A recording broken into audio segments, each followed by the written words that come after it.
So you're new to the sport, huh? A lot of people are. Ready, running guns, time for blast off. Let's go.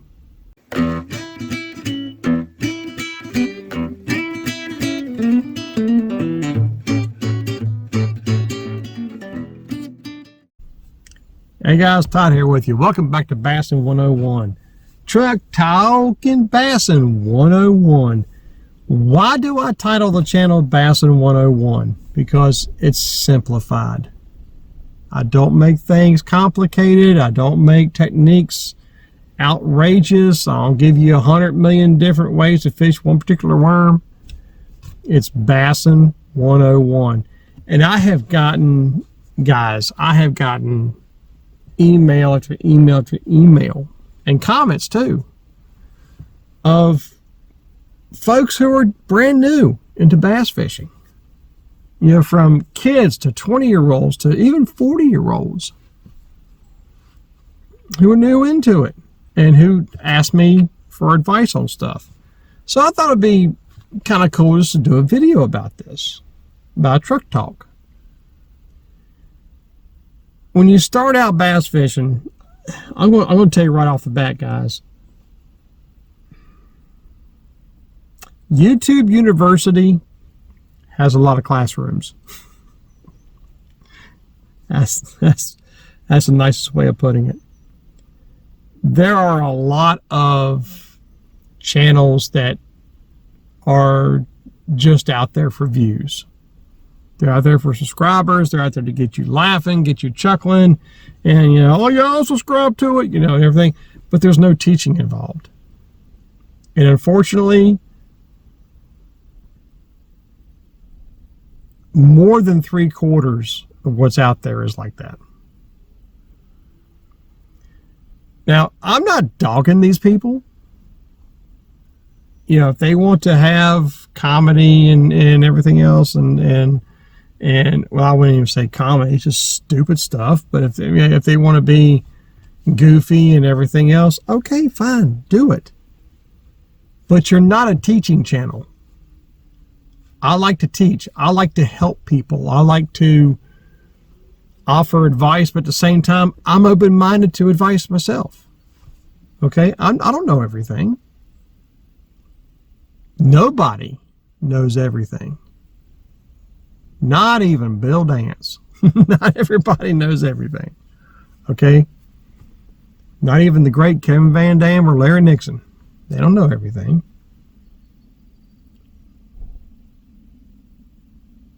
So you want to start bass fishing, and one of the first questions I get, what kind of combo do I get? Well,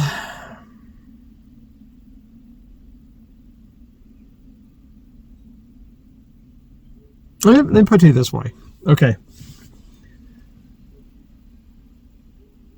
I have a lot of experience in this for the simple fact that when I was growing up as a kid, nobody in my family fished. My dad had a rod and reel up in the motorhome, up on a rod rack, that he never used.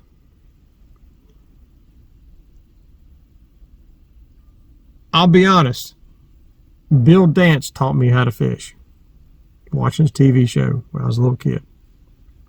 We're talking 70s through the 80s.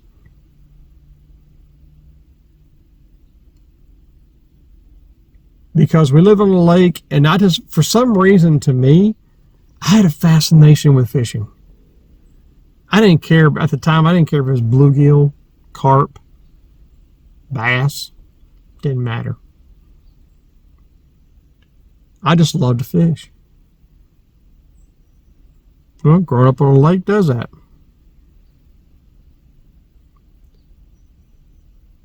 But old Billy Boy taught me how to fish. And then as time went on, you know, throughout the 80s and stuff, I got, our TV here locally didn't carry too many shows. Once in a while you might catch Roland. Every once in a while you catch Jimmy Houston, if you're lucky. And then cable hit, and now you got a whole smorgasbord of stuff. You got Houston, Martin, Orlando Wilson and the little midget, yeah, and, and other stuff.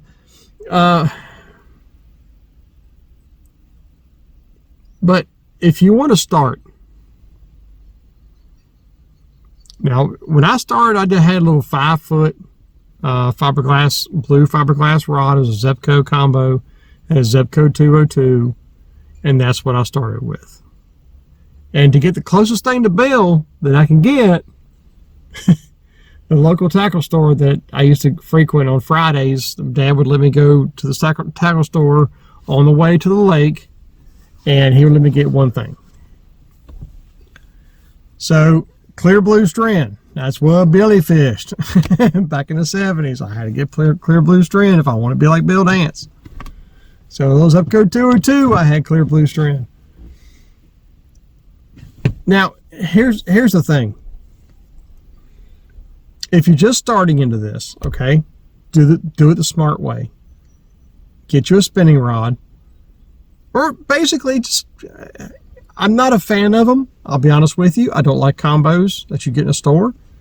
But go to the store, Walmart or wherever, and get you a spinning rod combo. Try to find you a decent rod if you know what to look for, which I can't guarantee you will because you're new. It'd be like me going to a pro shop and picking up a golf club. I don't even golf. I putt. That's about it.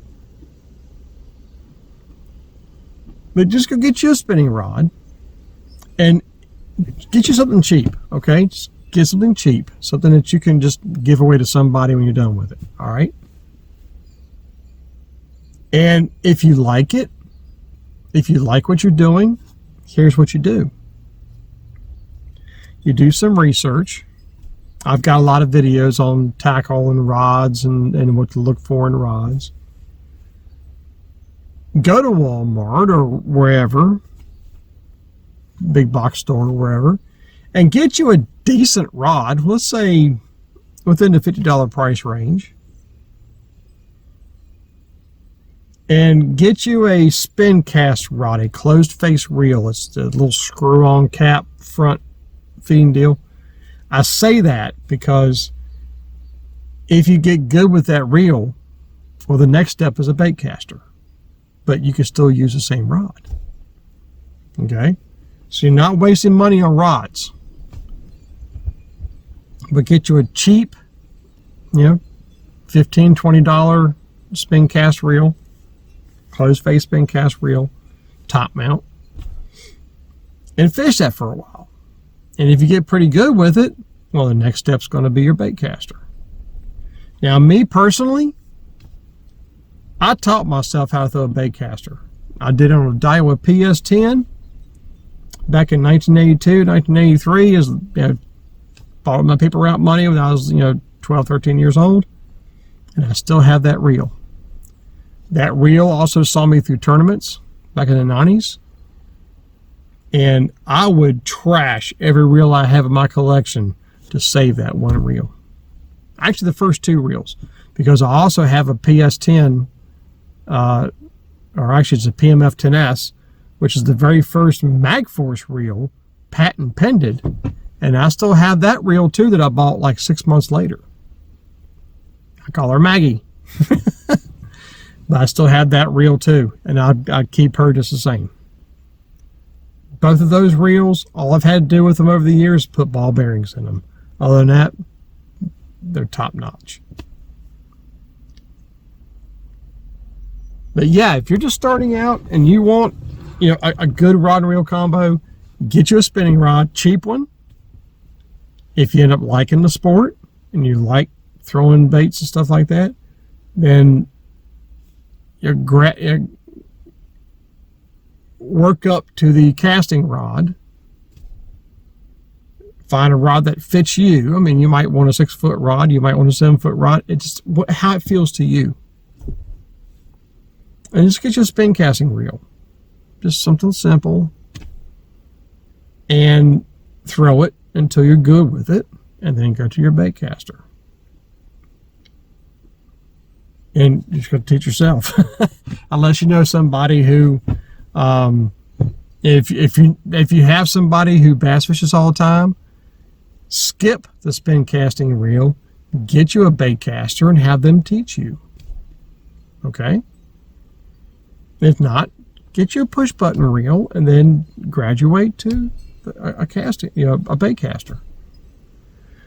But I just want to throw that out there, guys. Literally, Bassin 101, starting from the beginning, what do you look for? And I just wanted to do that because y'all don't realize how many emails I get. And I want to help everybody. And to me, it's just easier just to do this in this kind of format and help everybody out. So until next time, remember, no techniques are trendy, but bass never change. May the Father bless you and keep you in Yeshua's name. And as always, fish on, man.